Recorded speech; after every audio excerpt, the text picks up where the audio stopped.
Думаю, последнее, что приходит в голову большинству людей при слове «Таджикистан», это образ коллекционного антикварного автомобиля. Скорее «Газель» или «Копейка Жигули», не в обиду будет сказано. Но не создавайте себе стереотипы. Они на то и созданы, чтобы их ломать.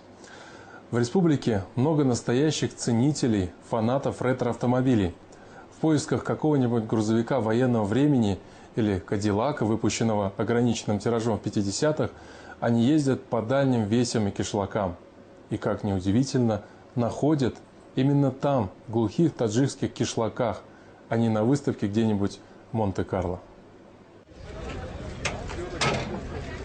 Не все вещи с годами дешевеют. На этом поле таджикские коллекционеры выставили старые автомобили. Они имеют свою цену, историю и личную характеристику. Это первая такая выставка для Таджикистана. Выставку «Авторетро Душанбе» приурочили ко дню рождения столицы. Местные коллекционеры выставили 80 автомобилей 1931-1970-х годов выпуска. 20 лет тому назад. Самого старого железного коня пригнал Рахимджон Назаров из города Вахдат. Старые коллекционные машины – главная страсть братьев Назаровых. Здесь они представили 10 ретромобилей, а всего их в семье 25. Временно я мотор чему дагимча. «Опель Адмирал» – старейший и самый дорогой автомобиль в стране. Особая гордость Назаровых. На сборку и ремонт Рахимджон потратил почти 20 лет жизни. Но какие-то запчасти не может найти до сих пор. Для «Опель Адмирал» найти запчасти очень сложно. Какие-то мы приобретали за рубежом, некоторые переделывали сами. Сборка таких автомобилей – очень тяжелая работа, требующая терпения. Сейчас осталось немного доделать. Как все закончим, тогда подарим городу.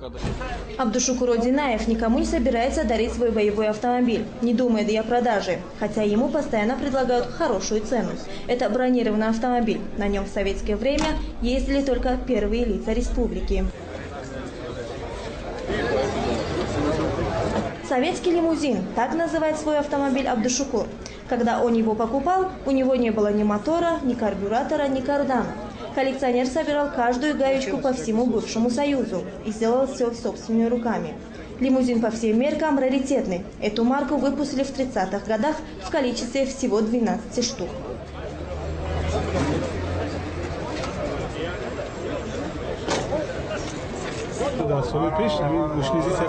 В прежние годы такие марки ЗИЛ-301 изготавливались только для правительственных лиц. Когда они выходили из эксплуатации, то их читировали и сдавали на металлолом. Я не знаю, как эта машина уцелела. К счастью, она попала ко мне. Такие машины выпускались по спецзаказу. Вот этих лимузинов было всего 12.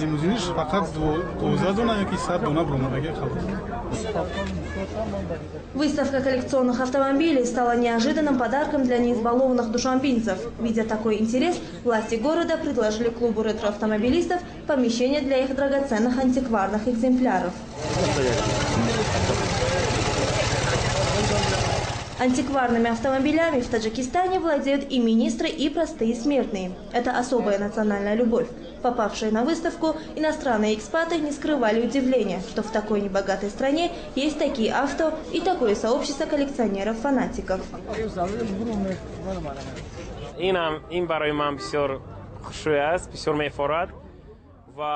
Я уже долгое время нахожусь в Таджикистане, и мне даже не верится, что здесь есть столько прекрасных антикварных автомобилей.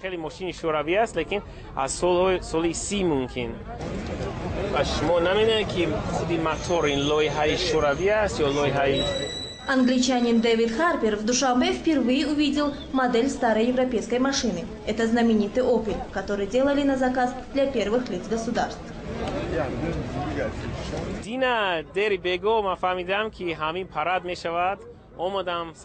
Я узнал, что состоится фестиваль-выставка, и с раннего утра стоял и ждал открытия. Лично для меня это очень интересно, потому что на выставке представлены очень старинные автомобили.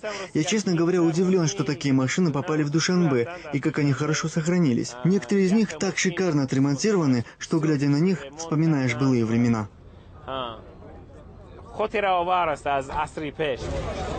Владельцев коллекционных авто мало интересует их функциональное предназначение. В данном случае машина как раз роскошь. Для них важнее возраст и история. Автомобиль Рустамбека Рауфова привлек всеобщее внимание именно своей историей. Вездеход ГАЗ-67Б – военная машина. В годы Великой Отечественной войны на ней ездили генералы армии и в силу технических характеристик разведчики. Такой больше ни у кого нет, говорит хозяин. Этот автомобиль 1941 года производства. Я купил его у русского мужчины, дяди Саши из Шахритутского района. Машина была в ветхом состоянии. Я покрасил ее в заводской цвет, а запчасти купил за границей. На ремонт ушло 3 года. Над ним 1 год и 6 месяцев работали 3 мастера, а потом еще 3 мастера около 1 года и 8 месяцев.